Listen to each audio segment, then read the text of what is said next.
You're watching another Raw Instinct commentary. Hey, what is going on, everyone? It is Max here, or Raw Instinct, and in this episode, we're going to be talking about two great launchers in Modern Warfare 3, and this is one of my first ever Modern Warfare 3 launcher comparison videos, and in this episode, we're going to be talking about the SMAW, or the SMAW, versus the RPG-7, two both pretty decent launchers in the game, but they've been definitely nerfed from the past Call of Duty games. Now, recently, I've been getting a high volume of requests in the comment section below to talk about some of the launchers in Modern Warfare 3, and give you guys a really in-depth breakdown of both of them, and kind of let you guys know what one is better. So in this episode, we're going to be talking about two things. First off, we're going to be talking about the stats, but we're also going to be talking about the blast radius, because the blast radius is one of the most important things that every single launcher in this game has, and all the explosives in the game have been pretty much dramatically changed since the past Call of Duty games.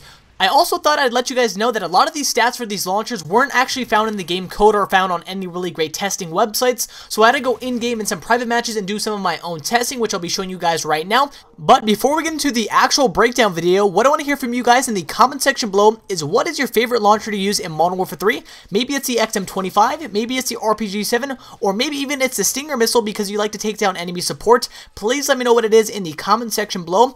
Now we're going to be getting into our first test, which is the blast radius differences between the SMAW and the RPG-7.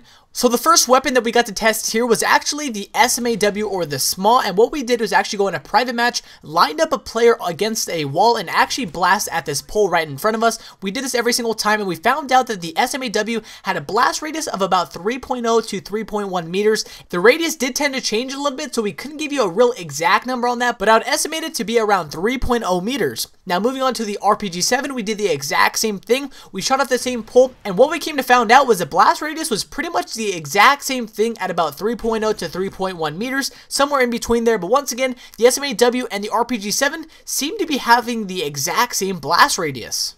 So the next thing that we will be taking a look at are the stats on both the SMAW and the RPG. Now, since we do know that the damage is confirmed with the RPG at 135 to 49, this is actually given to us, and this is some stats that we can 100% confirm.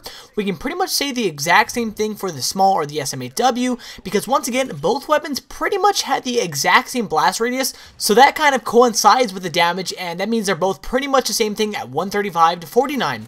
Now moving on into the magazine size with both weapons, this is where the SMAW really does fall behind, because the RPG does have 2 shots while the SMAW only has 1 shot, and the reason for it is typically if you do get a hit marker, if you do not hit them within that 3 meter distance or the radius, you're going to get a hit marker. So with the RPG, you have another rocket to kind of follow up the kill, and you don't really have to worry about the enemy running away or them running to cover when you do actually hit them.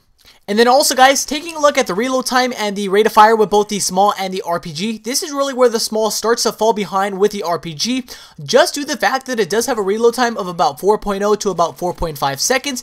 It was actually very difficult to test this since it only does have 1 round, but what I could say about the RPG is that that actually does have a perfect reload time of about 3.3 seconds.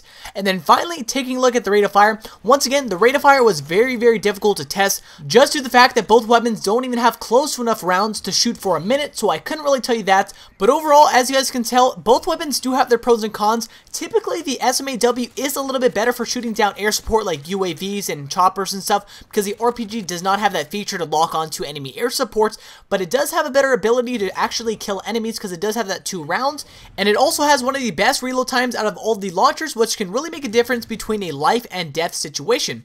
But anyways, guys, I really did hope you enjoyed our latest Modern Warfare 3 breakdown video. If you guys could, make sure to give this video a thumbs up or a like rating down below. Make sure to smack or spank that button if you guys could. I would really appreciate it.